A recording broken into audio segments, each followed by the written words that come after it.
But I don't think you No, like, now let me tell you one.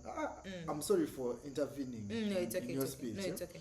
Babes, the babe that brought that ideology was a cheat. I don't think so.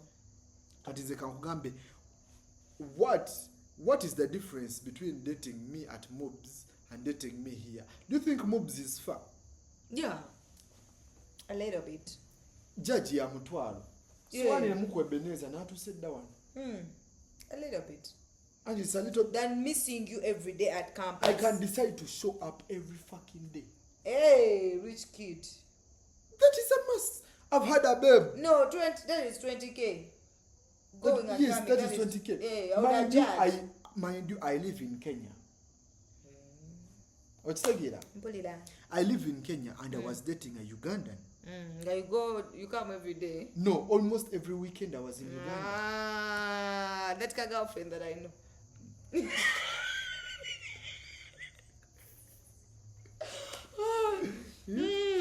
Almost every weekend I was in Uganda. Goloza zinzija komeka. Mwananga yesi mabambe. Oh. Wekoleze no kamera.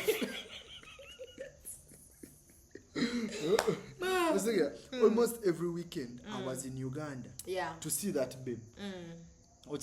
Kati inze to see you at Mobs every day, it's not hard. I get it. Because when you speak of distractions are by the mind. No tunabera mukosi yemunga tusomera wewamu. You will not always be with me. We have guys who are always, same course. Yes, but same course, same stream. But you're not always going to be with me. When I furuma, sigenda furuma nawe ngitwe Mokwano toina couple wawe but and katabo just basiru or they are or maybe they are reading couple. Ngabo basoma bonna. Yeah. Because you can decide to pass as a couple. No, the reason why people are not doing so, give an example. Nina mukwano gwange sijja mwogera linnya. Twali wano atoge. Bana kansirike kuba mujamuteke. Olugambo lutandise okujja. No, nina mukwano gwange nagamba. No, it is on record. Ne mugamba banange guy, ebintu bya relationship bya campus nga sibisobola like literally because abana people are jokers, they just want relationship for fun, you get. And when you're building something that is very important, you have to give it time, you get. Chiki nangamba badeo from first year bali bakola lo. Umani at the end of that day guy nga bali mu fourth year second semester mwalo yashegera mbu guy aina omwalo omulala omwalo yasomera ku Cavendish obawa I think one of those university nga jasomera babade mu relation for almost a year ninga gala bade tachimanyi just ni abula okwechigo andi katawo bino byengezako okugamba nti no bano abasalawo simanya you should date a guy at Mob. Nedda yali am dating ngugambe yali am datingira wano then aina ne galo omulala eri. Yes. Andi kati kyenkugamba nti no when you are dating the guy within the same proximity you can watch and see what is this guy like. Nze kati nze kankugambe one thing. Tontegedde. Omuwala wa UCU be dating ano omuwala wa ne guy wa UCU. Yes. Shegera. Okuva ku first year paka ku third year, right? Fourth year. Yes. Na mana shegera ntino I know omulala. And I'm just relating that situation. You take the point you know ono guy ne nkubade bali mu somero lyerimu he still cheated. Same right? course, yes. Yes, he still cheated. Katinze kankugamba I'm speaking on the side of the other babe. Ntino oli bebe yali eri ye yali akimanya I'm dating a guy at UCU so ndiye nonkola byange no nakola bibye. So kati kiringa kati bonna dating anze ndi ku Mobs oli ko UCU. Yeah? Are you 100% no nagamba ntino gena kunkobera every day at midnight? I can know that you're going to call me at midnight. Yeah. And the babe I'm cheating with will be in that room. Mugambe ntino manyichi mukazi akubye. Kanjogere. Era ne obera no so cheating. And also cheating, but at least it helps you to monitor whom you are with. That is the whole essence of dating. Otsegera okudating omuntu kwe kulaba ntino ono muntu nabeera naye. Monitoring is crazy. Otsegera yes ono muntu nabeera naye. That is when you're weighing your options because during dating it's when people get to have sex. You get to know how your friends are, okay, how your partner is good, whether he's deserving or not. You get to know his manners. You get to know whether you can share a toilet with him. Waliwo abantu abamu nga bw'aba ali mu toilet n'ennyumba oyina gifuluma. Oh, why? Usanga talya bikawa bimala. That is crazy. Okitegeera? That is the thing. It's called tolerance. There are babes who cannot fart when their men are there. Kati gwe musajja wa abeere n'omukuba omuka. You go out. You go outside. You move outside. Yes, you move out. Nejuke mpewe okuweza ati. You can go outside or in the toilet. No, kakubira ku gate. I saw at the castle atuka.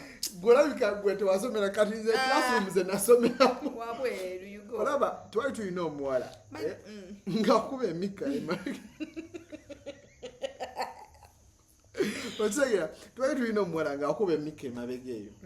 Okitegeera? No, you go outside. You excuse yourself. Auntie, kati nze kyekugamba tino, I'm supposed to tolerate that all bullshit. Whatever shit you bring up. Okay. Okitegeera? Sigambye nti tugenda beeranga mu ntebe nkukuba emika buli kadde.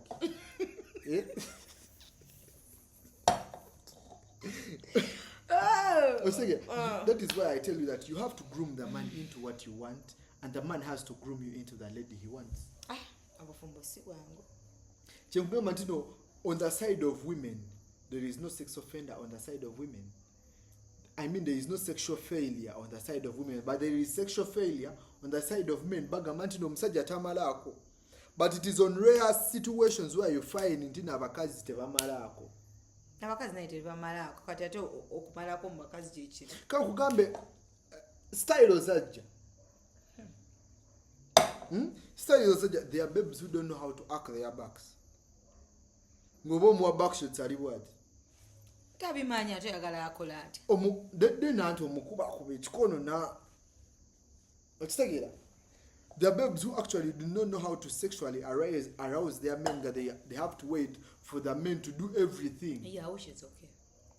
Ndozolaba chengezaako okwogerako. Which is okay. Yeah?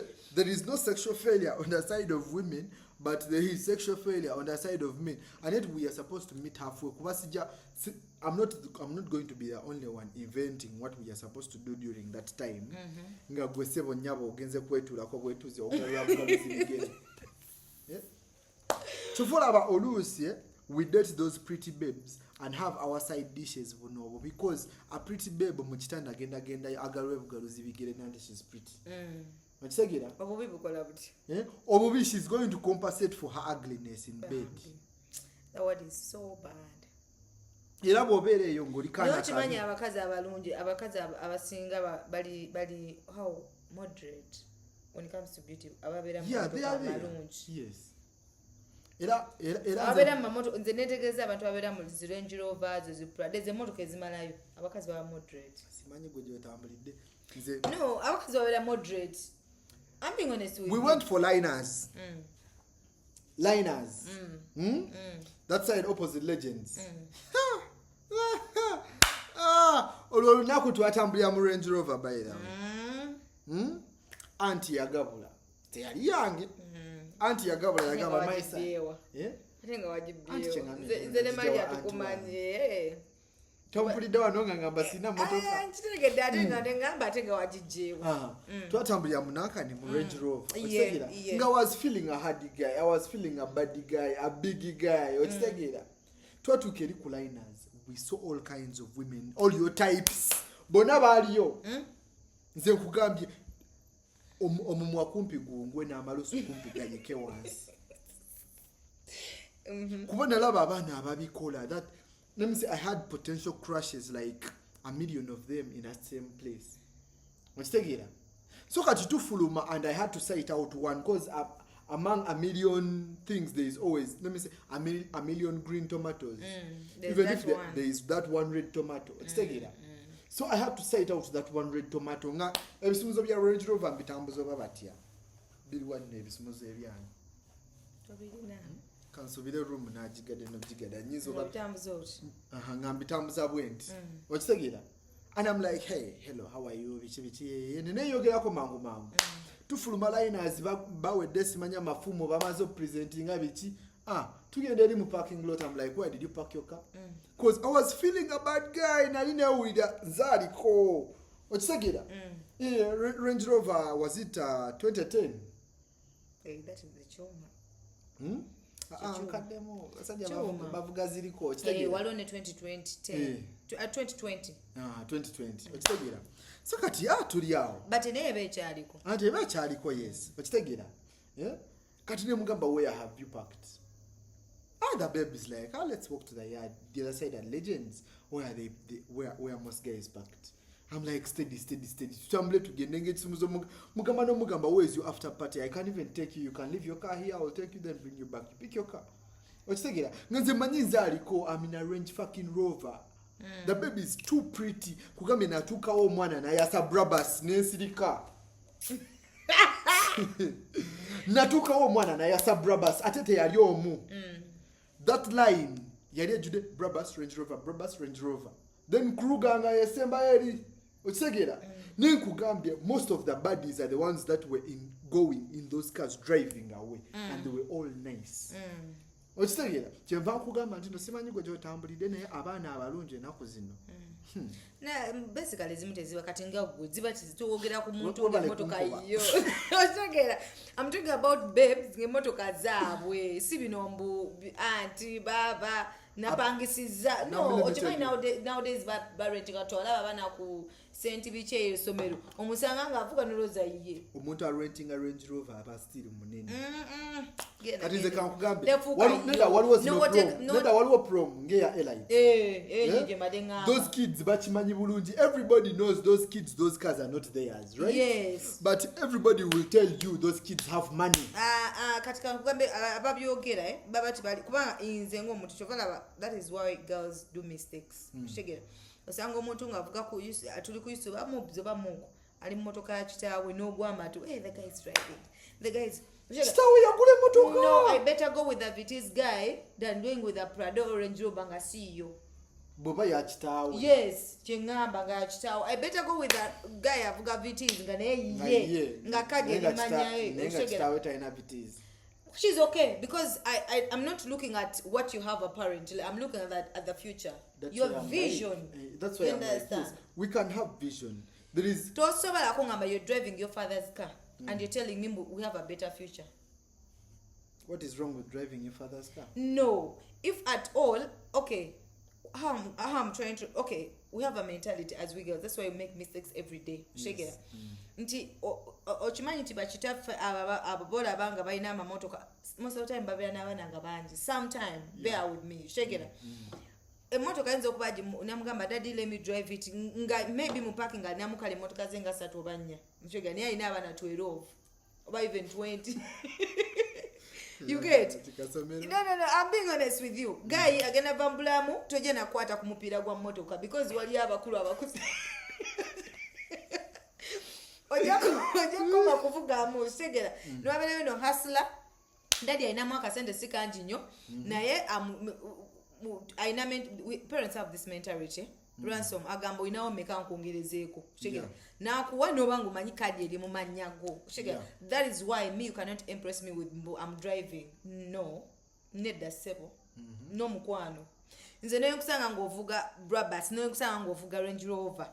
Nenga kadi tojirina teri manyago. There's nothing you're telling me. Anti era. Ekyo kino ba. Kati gambo okugamba nti omwana ayinza okuba yagipangisiza olusi na boyfriend we amwadde avuge mu sugar daddy. Amwadde avuge mu omusanze ku shobo eti olowozeza mbu yiye. And the fact that she has katize kankugambe one thing. In the world of in the Uganda of today, it is very hard for a babe okupangisa motoka. No, it's not hard. It is not hard. It's not like I'm saying it's let me say outside they are rich. Bazina sentes zipangise ye motoka. But tebasobola jipangisa as a babe. Kati yantu kyendi okugamba. Bogambye nti no ya sugar daddy. Sirioke asobola muwako ne mama wenyine asobola okupangisiza emotoka. Kati nze anti wano kyekugamba nti us boys nga bogambye nti no one can assure you they are driving and it is their father's car. Yeah. I'm a campus kid. No, it's not an excuse. Kubanga When our campus, I'm not yet in my future. Yes. But when I am outside school, I am done with school, and I'm in my future, and I'm still driving my father's car. What you was in? Yes, ati kachengeza ko kugamba chechino nti abaana abasinga, most of us tujudging abavubuka according to their look or what they have apparently. Nokola ensobi kyovala babanji babera mu relationship ne mwefumbirwa nokola error. Notandikolangira omusajja, you understand? Nogamba mbu, even the car was not yours. Did you take initiative of checking whether the car is his or not? Shegera. And then the car belongs to my dad. Gwe no gwamatu because of my family ngagga kangende mufumbiro. You understand? So me driving a car, I go for trips. It doesn't intimidate me. Eroja vuga motoka yo, I ntamze bigere. Life goes on. Shegera.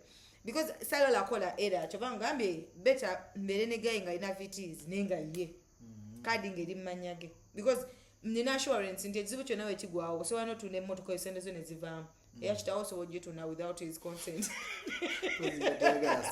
segera naye mbani akamotoka kanga have the will to say njitunda ate lyagenda kungamba ko nemfuna sente zange nemba baji value inze sente ntono. Yes, kati awensobi bakusanga Ransom ngoli mulenjo baya mama baya tata wagamba zingena ne Ransom your boyfriend wange, he got the look, he got the, he has the money, he has it all. Actually tuli kumbi kumaliriza show ya feno. Do you support gays to date at campus and why? Date at campus. All I can say is do not have very high expectations when it comes to dating at campus or being in a relationship at campus. But there is an age we reach and our bodies have to demand for certain things. You feel? So all I can say is everybody is here to have fun. It's a stage in life. Okay. What you say here?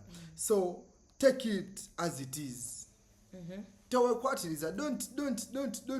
try to look for something that I cannot give you. You are looking for a well-established, settled relationship, successful, blah blah, all those other things.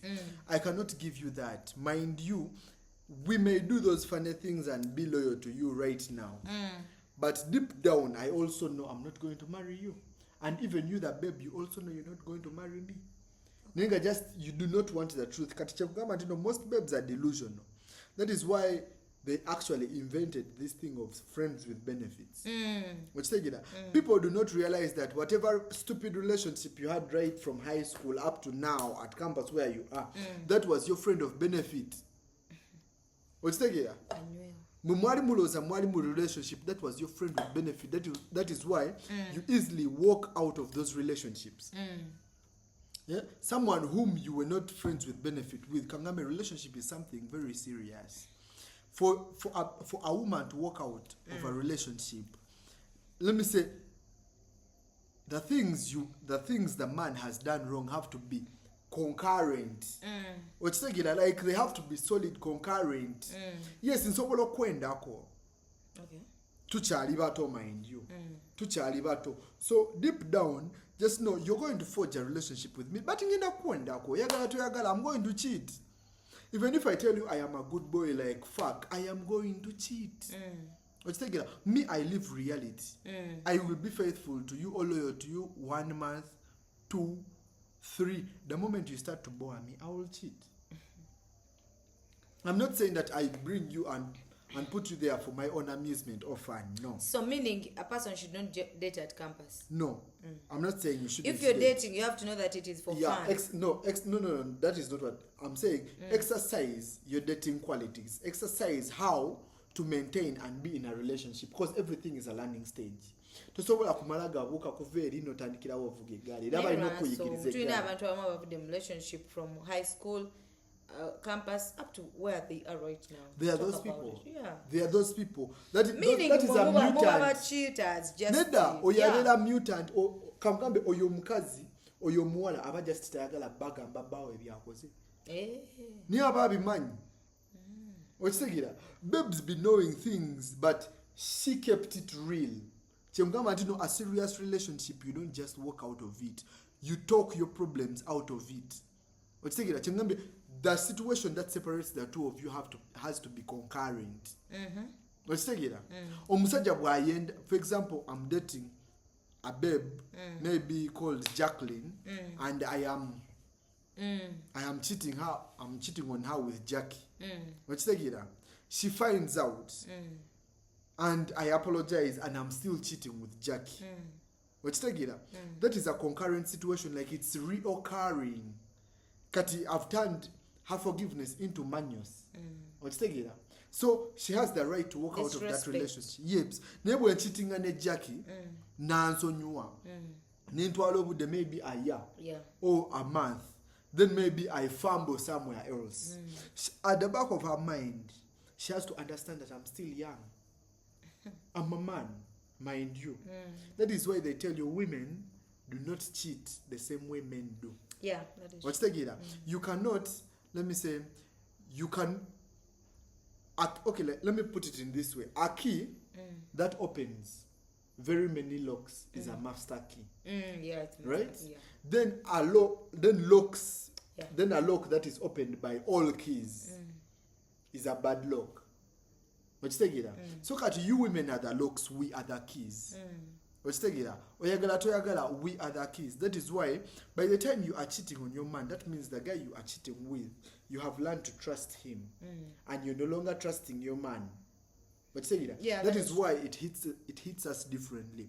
We cheat because of maturity. We are just not mature enough to say no. Or we cheat because of the basic desire of our bodies. So if you're at campus and you are trying hard, you are doing a lot for a relationship, man, you are wasting your time.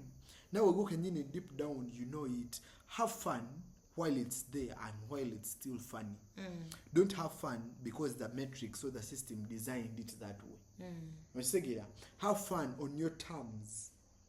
Bobo sazewo kaneba kene Jackie right now, but do kanya. I don't owe any loyalty to her. The best she can do is tell me, you know what, since nze goli mukwebaka naye, mbulira when you want to change so that tondetera birwadde. Bona nkowa mbulira. Okitegeera bonkowa dogamba man, let me say sex with you is no longer amusing. Mbulira ogenda okwate mukashu akalala koba ofunye. Okitegeera so that even me I move on and get someone else. Okitegeera. That is the thing with campus. Have fun while you still can. Other than you keeping yourself locked up, you live to regret. Then just because you have your own mental issues and mental regrets, you become a sugar mommy after school. Which is okay. Yeah, as long as you have money, which is okay. No, which is okay. Sugar mommy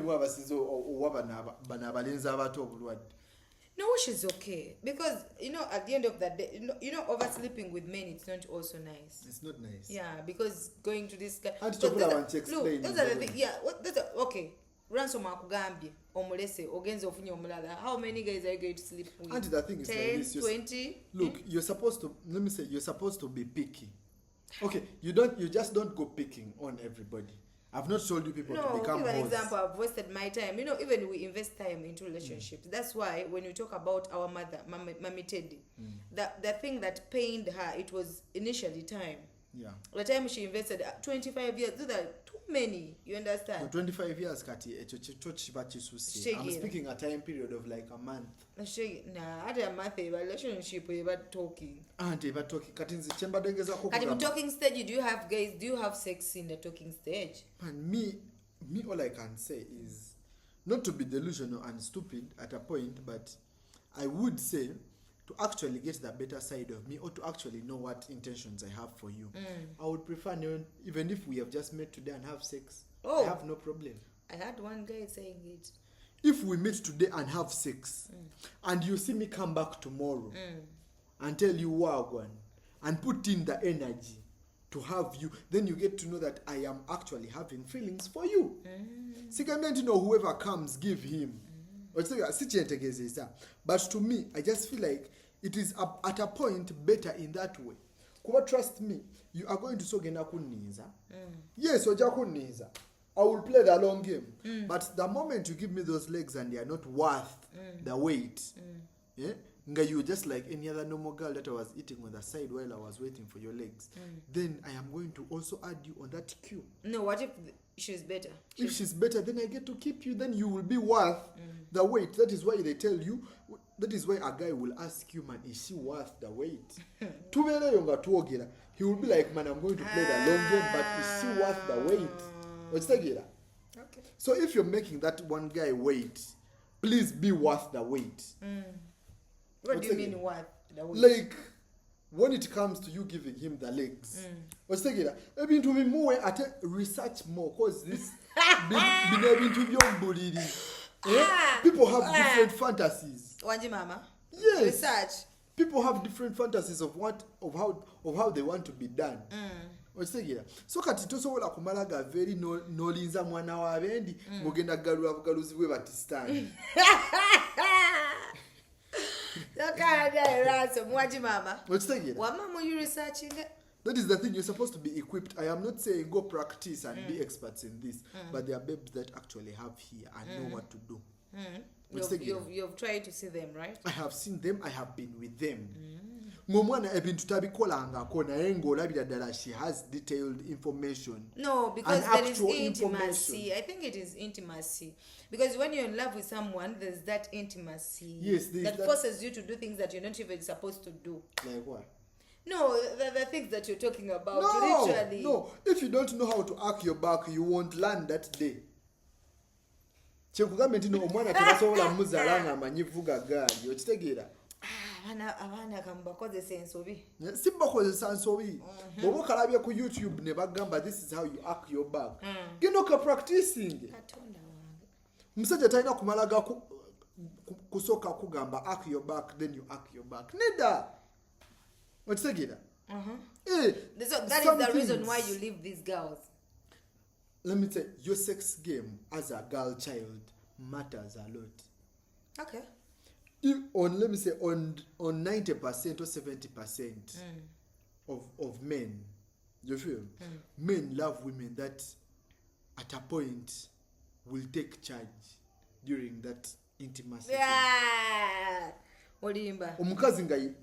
No, I'm not saying take charge. That means omuntu mugamba baba misegula kati we don't understand you guys what you really want. There is a babe having mental awareness. Waliwo musege and also there is mental awareness. That is why omusege chechi. Omusege. That means for you, you've just been hooking up with everybody. And now you're confusing us.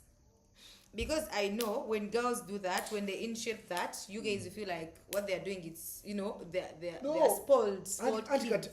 It is that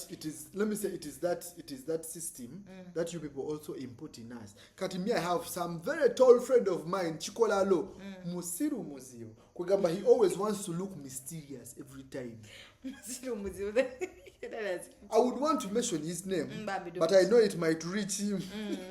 So, sija kwogera nechimanyi je chisula ku premium. Musiru. He can tell you I can't do this because of this, and you legit see that the reason he's saying. Let me say the reason. It is not even weak. It's not a reason. It's just him wanting to act mysterious.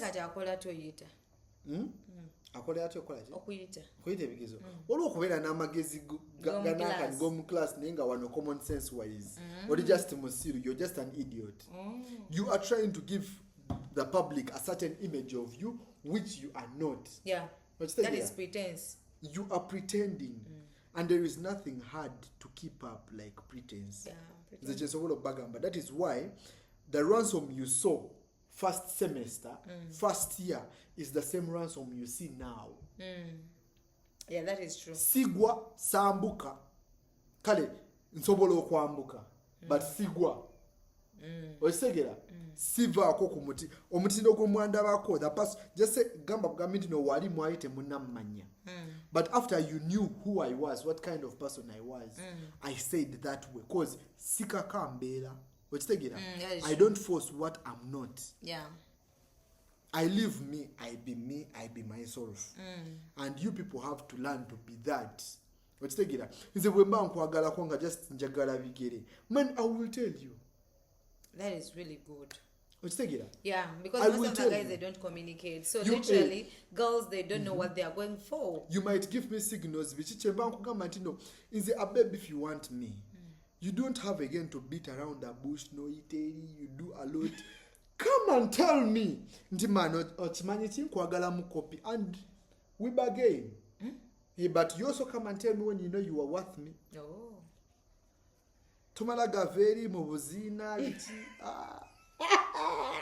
nange kuliko nange ebyesitaga sigambye nti ndya buli kimu nedda naye ngambye bugambi if you are babe that's But then that relationship will not work because it's a guy to initiate a relationship, not a guy. it's not not a a woman. relationship it is just intimacy. Eating. Oh. okitegeera it is sexual intimacy kyakugambye nti no me I leave campus as it is I know there is no serious relationship at campus and by the time a man starts living reality then that man was hurt at a point and realized what a woman is capable of okitegeera women destroy the entire state of being of a man men cheat on women and give no second thought on cheating on women because it was caused by a woman okitegeera But still, even us, it was caused by a man. no women are naturally scammers Ma, maybe come. okitegeera Ngoba ina women kechirwe. are naturally narcissists like women are naturally psychos sociopaths women are naturally selfish I don't Kyesobola think so. okugamba. Yes, that is the thing. How? A woman is only going to do what is comfortable for her, not for the man she's with. That is why a woman will tell you, I don't want a man that is going to force me to change. I want a man that is going to love me the way I am, but she does not want to love the man the way he is. Okitegeera? Kyekugamba nti women are naturally selfish. And the moment you guys start being selfless, we shall put ourselves in line. Because we love the game. If at all you know the game I'm talking about. Because by the game and by the system that designed the art of play, okitegeera, it states that you can have fun at will at any one point. Okitegeera? But once you women are also done playing your stupid narcissistical games, we shall also put ourselves in the right way. Okitegeera? The babe who fought for woman emancipation, simanya woman equality, gender equality, was a cheat. This is researched. Gamba nti erinnya ndyerabidde, but she was from France. Okay. Okitegeera? Ye yabirwanirira ebyekisiru ebyo. Byakisiru because gwe yagabire ku side yo. No, she was a cheat. And she was like, we are free to initiate divorce because we are equal. Yeah. Okitegeera? We are all equal. She was initiating divorce Whoever because embodies she wanted image. to cheat on her husband. Okitegeera? And she had already cheated on her husband. Okitegeera? So kati ye na initiating that thing as a reason that we are. But we are so soft. We aren't. The good thing you know that you are soft, that a woman will never be equal to a man. Yeah, That is true. why By nature. And that is why you see stupid women will be like, what a man can do, a woman can do better. That is stupidity. Omukazi tasobola kukola musajja kyakola. Yes, there are some women that have come up by chance and she's more successful than a man. But at the end of the day, a man stays a man. Okitegeera? Yeah, I do. Yeah, that is why when you get married to that man, even if you earn more than him, he will always command you. There's commanding and someone doesn't listen. A woman who doesn't listen to you can never get married to you or stay in that relationship with you. But women always pretend. No. After marrying, that Now- is what they always say. Now, let me tell you this. So you divorce. Let me tell you this. For a relationship to be successful, one of the two has to be stupid. Yeah, that is true. Okitegeera? Now when I am vibing, bwe mba nkyakukwana nga nkusinga sente n'ebisigadde nga I am the prime man. Like I am at my prime as a man. Okitegeera? You the woman, you are the one supposed to be stupid. Yeah. Okitegeera? Then Well, the that moment is it was, the moment we get married, we are supposed to switch positions. Because for a relationship to succeed, the man has to always listen to the woman, whether you want it or not, and that comes in only one way. If you show the man that he's being loved, if you show the man the respect he deserves, if you give him the care, and if you uphold your responsibilities, okitegera oyo omusajja agenda kukuwuliriza as a woman and is going to give you that respect kyova olaba bagamba nanyini ennyumba ye mukazi naye nga tateekangako natafaali n'eryo nalimu. That is the thing. Niba n'abakazi tebabitegeera mwagala kupa ebintu abazungu bye bakola. You don't know how those whites live. Go to those countries and know how they live. Yeah? Those babes can be while you're dating about whites, you're all confident. You know. Yali omu yeka. Nkitegera. Nigga Ransom kuba soft bo n'obubbi bw'oliko omukazi yakulema sina sente zigendayo. Yali kutaddemu yali mwavu. Neda teyali mwavu. But I don't, okay, like I have no problem if a woman injects money in me. But you don't like it. Not being a gold digger, but it's not that nice. thing I like. Oh. Actually, I feel nice. I feel very happy because I had a babe I was dating at Spena, and we had a thief in my dorm, and he always targeted my suitcase at the start of every time, and I was always forced to sleep with my money inside here. My wallet. Ate nekira babigonzaamu ne batuwa cards. Okitegeera kati nga kakadiko waliwo gy'okatereka. But there is always a mistake in everything. Oba wakakolamu ensobi bwoti oli n'azinya kula. Okitegeera. But that babe I was dating, she wasn't the babe that had lots of money. Okitegeera. Yes, my qualities of dating a babe, manjagala omuwala who can self-sustain herself. I'm not meaning you're supposed to be necessarily bloody rich. Naye saagala kunsabaza nviiri. Sintino I am stingy. Tontunulira Sintino I am stingy. Abagala Ransom mulabi. Sintino I am stingy. Genda osibe ebiviiri byo. Bwe sibyagala nzije mbikugiseeko nkutwale nkuzzeeyo then nsasule. Ezenviiri zenjagala. You have that time. Okitegeera. You will have that time because you are pledging that here to come see me. So kat me have said, you know what, the programs of the afternoon to the counseling is to get to see videos ogendo labikira mu obulungi. And there is nothing that a woman creates for time than looking pretty. Tetsobola bawo Jack sisobola kugamba nti ndo tugende nkuteekemu soft looks. Ate nga nawe olabidde ddala nti no soft looks zigenda kufanya bulungi ogaanye. Twagenze dda ne lectures ozikyopinga. Tekisoboka. Not me. Anti kati gwe. I've invested my time. Why didn't you do it before me going to the salon? You would have done it before. Toyina zizo.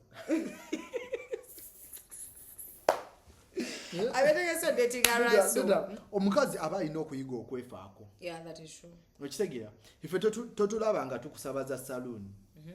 Tetuziba but literally you have to take care of your chick. Yes. Yeah. Kati nze kyekugamba nti no that babe I would take the white babe I dated kuba we met on Snap.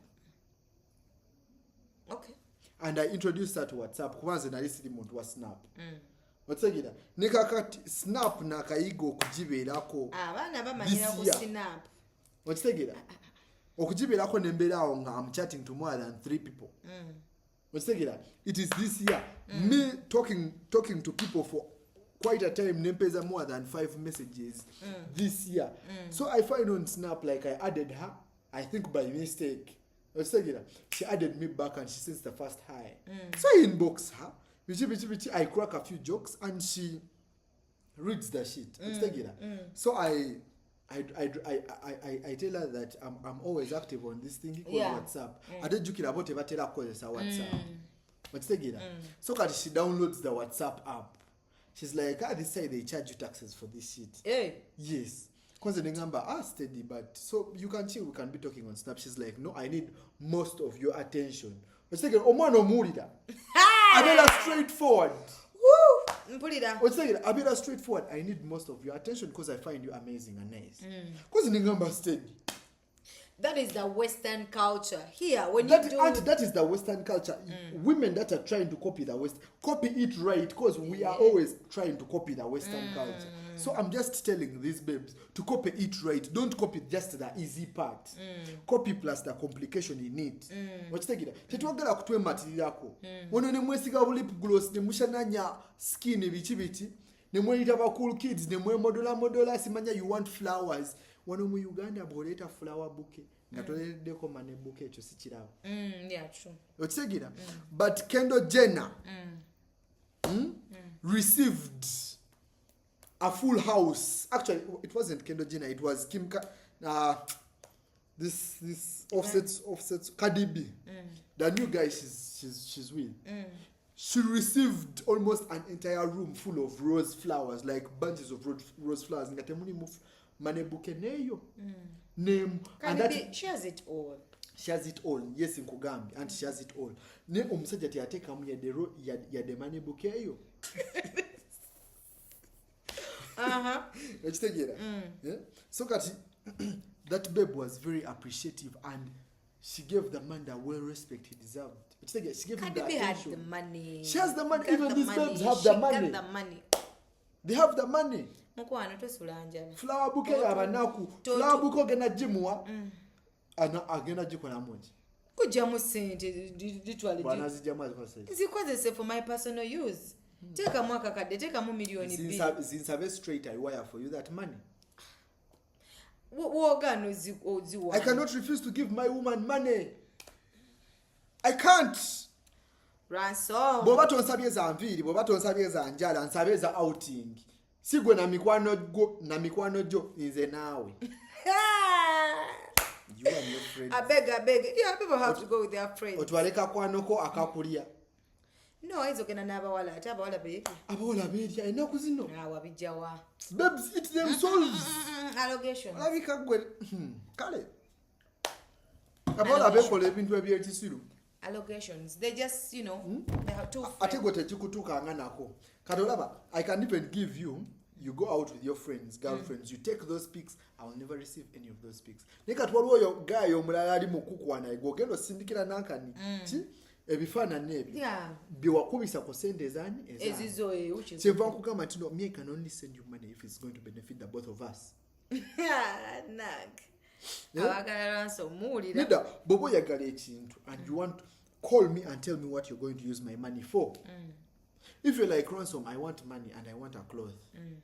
Go to the boutique. Pick the cloth. Wa boutique ampeleze merchant number. Who does that? That is me. Anyway, I am a campus kid. I cannot just lash out money like that. Yeah, you're right. You're going to be because that is even if not campus, abagaga basinga, that is what they do until they have made it. Yes. Yeah. That is why even when a baby is to house me, until they make it. Omwala nga yagala kuntekamu sente. Nkugamba buy food and come with it. I don't tell you to send me money on my email. Why? Because I will now have turned into a beggar. Because for a habit to develop, there is always a first time. So that I newala nyo first time weyo kugamba gendo gule KFC omelette. Buy a Ebenezer and bring. I can afford those things, yes. But you want to put some money into me. Now that white babe always wanted to sort my haircuts. And she's like, by the way, you should go for a very new haircut. And I'm like, easy, I'm going to get money tomorrow. I respect a babe that even puts in the little. That babe had more money. Nari mugambati no, a haircut here is 20 bob. 20,000 shillings. Nenga soboloko sininga maybe $50 or 100. Yeah, that is good. What's that? Yeah, it's worth the $8. And she's like, man, what is the use of me sending you like $5? What's that? What you want to go? Sam go back.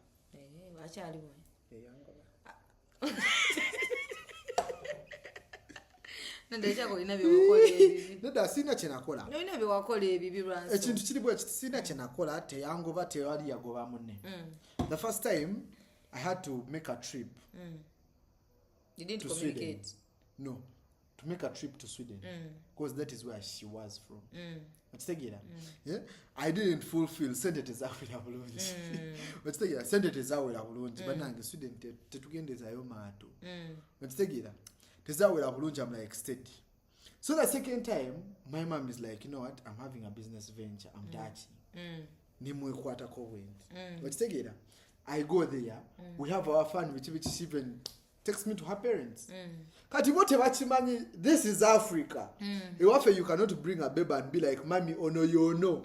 Tell me yo, what's that? I'm like, the moment I take you to my mother, it's a wrap. That relationship has ended. She thought maybe I don't. She thought maybe I don't want to introduce her. Yeah. I'm like, give it time. Chitegera. Chiwo budde like ekintu chiwe step by step kansoke nkule. Wali msose najja. Iya nsose najja. Mutaddewo. Nedda anti bwe yanisuze waffe. Nedda yanisuze mu hoteli. Nolimbe wammwe. Ndi munyange batuwendeyo lectures. Nze kenali mbaze. Nga during her summer holidays atera jenga ku campus. Chitegera. Atera jenga maybe ku campus she comes over and she be chilling ngomanyi vimbos z'okubanga oli omuzungu bano botero olaba ko TVC bana bakolide mu Uganda bafanana n'ebimyufu. Okitegeera? Nga kazungu kali wali katokola kanyirira and she does everything. Basically, I mean, I know she would come with her own money. Yeah. And we would have fun. Yeah. And that is the beauty about it. Yeah. They know how to experience and exploit relationships. No one know about Filika. They only know the hard, so the easy part. Okitegeera? But twavaayo twali tetuneekyawa. Okitegeera? Twali tukyappushing ekintu, but she was overemphasizing on the parents thing that my parents has to know. Nga ne mu senior 5. Wandi gambye asopta natekako akatambala ku mutwe ne tumugamba this is our mother. I'm the first born. Yes. Yeah, I'm the mother. Olaba, wali bwe twayombera namulaga mama wange bwalabika. No, wabita. No, I was being honest. Okitegeera? So kati nze bwe namulaga nali mmanyi kintu kiri steady. Oh. Nakugoba. Ola. Yali alina okugoba mawungu. No, I think he wanted to settle. Yeah, she wanted to settle. Ande abazungu bafumbirwa mangu myaka 15 abafumbiddwa.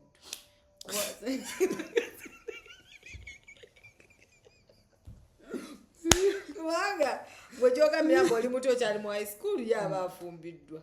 Kusegeera kati gwa playing so hard. Stop playing hard. I'm senior 5. Mama wandi mugambe ndi mama tunana akavutula mama yani kubiddewo. Mama ngakugamba sente zinonya zache wakati eri mmere. Ne mwana ne senior 5 ngatwaye tukyali batonyi. Baba kubye ddawo kisegeera. Yeah. It was really nice talking to Ransom. Ngeri nyawe lidi munange on the cross. Era tutadde kalaba naye nade ekisuubira atuyise short pigeon size. That big. Ransom okikoze bannange. So tufunya woba okimanyi oli mumpi tufunye erinnya eppya.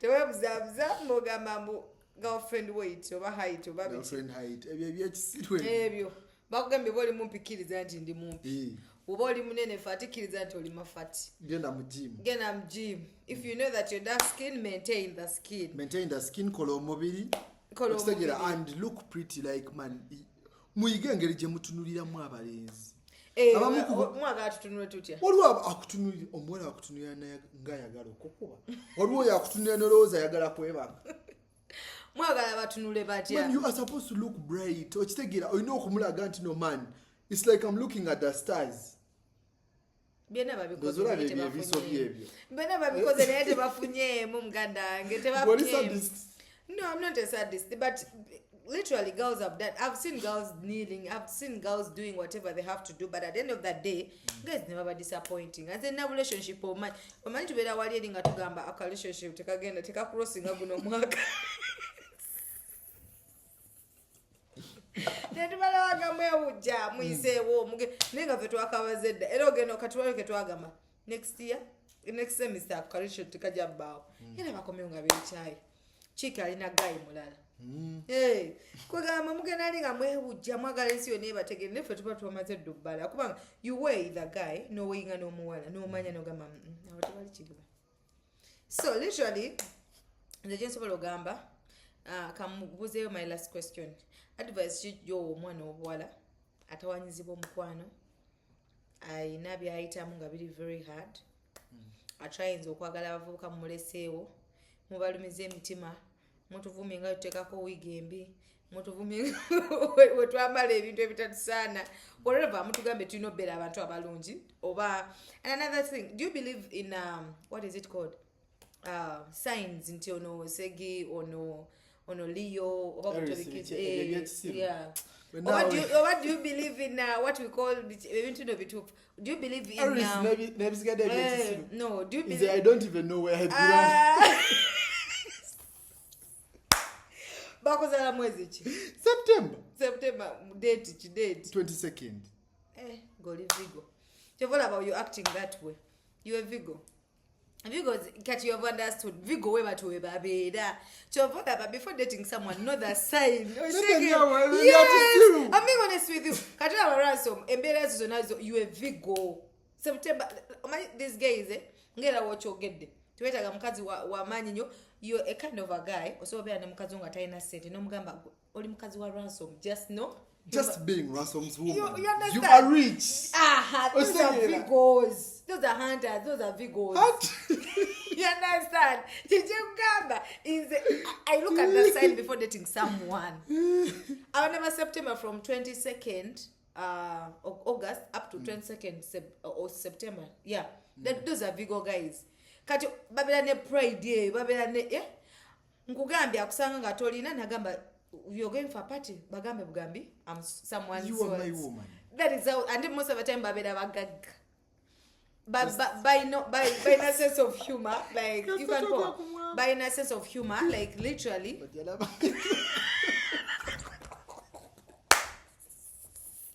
can use it from oh, second. No, by the Vigos, they have sense of humor. Babela smart, babela set. You guys, you have money. Omanyi yemu abantu ompita kupateyo nekugamba Jackie, I want you guys to wear black and white. Nenzijira mu black nungamba dayo. Ebisibe nagambi okwamba. Lwacho yambala byesa kugambya. You get why to go yafu? Yeah, like you guys you better actually at least kambere mu shonzeka. Nenga sina bantu abali disorganized. Okay, you want punctuality. You want perfection. Boy, I got what you those are guys. So you guys, do you believe in what is it, AB blood groups? Never to be kids up. So, but what last word to go on? A word of advice to that one special lady who is being disturbed by relationships. Man, a man that wants you will never disturb you. Men, we are simple.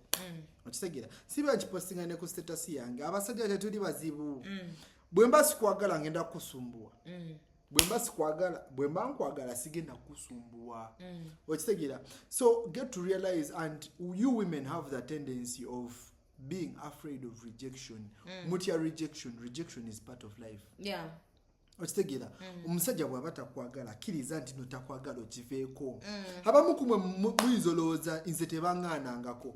Mumanyi abakazi abangobye bipali. So I learned to accept rejection. I learned to accept it. There are even those boys, by the way, who fear to approach a babe by themselves just because they are afraid of rejection. Then there are those babes that are stuck in relationships because they are afraid of rejection. Nga bakuba amavivi ne betonda ne bakola buli kimu. Nenga it is all because they are afraid of rejection, not because they are loving hard. No. So kati ekintu bwe kiba kikusumbua. Man, better yourself. Realize who you are. Concentrate on your passion. If you're still studying, study hard. Abasajja manitsa, by the way, chenakugambye tudo ku campus. If you have your guy out, go have fun. But leave fun remain to the fun. Like, let the fun remain to the fun. When it comes to your daily life, let that fun you were having not affect who you are. Kuba we bakuzala oyo. Omu. Ate bonafuna oyo. Omu. So tewesiba ku muntu. And you people should now learn to be able to live by yourselves. Abamu kumwe you cannot live without other people. Yeah. That is true. Even learn girls. to stand as yourself. A babe can always stand out to be an alpha. A male can also always stand out to be an alpha. You can be self-standing. Chovola banze ku campus ebiseera ebisinga tonda wanga ndiseka. Yeah. Most of the time. Yes, I have very many boyfriends. Actually, I don't even think there is any male creature at UCU that doesn't know me. Most of them know you. Or who isn't my friend because of my sense of humor. I make very many jokes that are realistic and funny, and they always enjoy the company. But whenever you see me at campus and I'm in isolation, let me say I'm like moving alone, maybe from a lecture or anything, I'm always by myself. Because I want to teach myself that skill of self-standing. That is why I don't mind whether the world hates me or not, because you don't feed me. Yeah, that is the thing. If my mother hates me, I'll be hurt. My daddy hates me, I will be hurt. I just met you here. You're not paying my fees. Okay, yes, I appreciate the connection that comes with it. But the whole ideology of connection, techitegeza nti nolina okwesibako. Okitegeera? Yes, sina kwesibako. Me being a good person to you, me having the personal characteristics that can run a job that you are willing to give me is what gives me that connection. Okitegeera? Knowing that I can deliver for you, so all I can chat to you is learn to stand alone. Ate dating aba sugar daddies. Dating aba sugar daddy, man, simanyi kye muliko. Okitegeera? Man, you people. You guys, you don't have money. Babes who date sugar daddies or sugar mummies. Sugar daddies. Sugar daddies. And then sugar mummies as well. We don't have money. Then a babe who's looking for money. Sugar dad. Money. Yeah. To do what? To cater for themselves. Tamina bazadde. The babe I can understand for dating a sugar daddy, your mwana ataina muzadde amuweerera. That is when you can tell me shit. Niye bw'oba oli ku UCU bakusasulira fees and you're dating a sugar daddy that you're not in love with because of money, just because you want to go to Saido, just because you want to go to Thrones. Even me, I can take a babe to Thrones, Saido. I'm always at Saido. Rich kid. I see rich kid. Obusente obwo bubaawo. Ne kati mwe mwagala ekintu ekisuse, you want to do it every weekend. I cannot afford outing for you every weekend. Tebakufera. I have ambitions. I have things to concentrate on. Kitegeera? Sisobola beerawo nga buli sente zenkola ngamba nina otwala omukazi out. No! Yes, every money I make, I think of my babe. I be like, oba mmuleetereyo ki. Ngenda wali ne mugulira bbaga yago mu kitundu. Okitegeera nenkuleeterako. That is once in a while, and appreciate the time I do it, because I'm just still a campus student. Our sugar daddy bagenda kuwa ebirwadde and you are going to fuck up your lives. Ate bwe bakuwa ebirwadde, most of you are heartless. Mubireetera ffe. Okitegeera? And you give us those sicknesses. Ogwa ku muwala sebo nga you guys are going to have fun and you're going to protect yourself with a condom, and she's like, man, me I want it raw. Ate bayiga n'okulimba ennaku zino, you'll be like, how sure I am safe? Lwaki oba tomukebeza? Ate ogw'obeera ne kit awo lwaki tomubeera na kids? Mubeera ne kids muzigule mubeere nazo. What's wrong with that? Who also wants to be pierced all the time? Nti bakukebera. Mukwane nsi bwe yatuuka muyinza mujja kulwala. Anti kati nze wenkugambira nti no.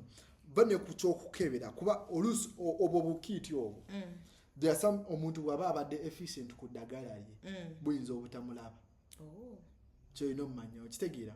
So kati because there are different types of testing. There is that actual testing oba bagiyita batya mu pharmacy. Bwe bakugirako n'omusaayi biki ne bagenda ne measuringa layers n'ebisigadde. Kati waliwo nabuno walkable kits obwo kati butera kwata abaana abatali puncture nnyo na ddagala lyabwe. Okitegeera? So kati nze kyensobola okugamba, when I'm having fun, you have to protect yourself. Kozesa condom tekikuggyako ki. Manyi nti no sweet temwaga mulira mu kaveera, but nevertheless a sweet is a sweet. Sweet tagenda bbeera kamulali bw'omulira mu kaveera. Still wali otaddeko sweet mu kaveera? Nida wali omutaddeko mu kamwanga ali mu kaveera? You've never done that. Sweet bw'omuteeka mu kamwanga aliko akaveera. Sooner or later, the first time you are testing it, it's not sweet, it's tasteless. But the more you keep on sucking it, that your saliva is going to melt the sweet a bit. Okitegeera? So kati liquids ziveeyo zikole ki? It won't be sweet as the sweet, but it will at least be sweet. So kati kyensobola okugamba akaveera kateekeko, because I can test you Jackie today. You don't expect me to test you next month. Why not? Okitegeera? Jackie kati nze kamugambe I can test you today. Okitegeera? We keep on doing things. Kati nze nja kumanya Jackie is safe. Naye ogenda oyende. Okitegeera? Because recklessness is a habit. So ogenda oyende ofuneyo sirimu. Kati nze nge yakutestingako nemanya nti you are safe. Ondeetera obulwadde. Okitegeera? That is the thing. Kyekugamba nti no, whether there is a testing kit or not, protect yourself. Okay. Okitegeera? That is the thing. Wow, that was Ransom, the guy on the cross. You know, because hey, to edit in the comment section, call me Princess JJ, Youth Connect Uganda. We connect with all over the world, and it was very, actually, I had beautiful session with him. I've learned a lot of things about guys, and I know you guys are going to learn a lot of things about your fellows. Yeah, wabandoka wa you in a relationship, tomani how to handle a relationship, maybe over there playing it low card for a guy to love you. So this conversation has everything, and I believe your life will not remain the same. Call me Princess JJ. Bye bye. Oh, atukomeredde.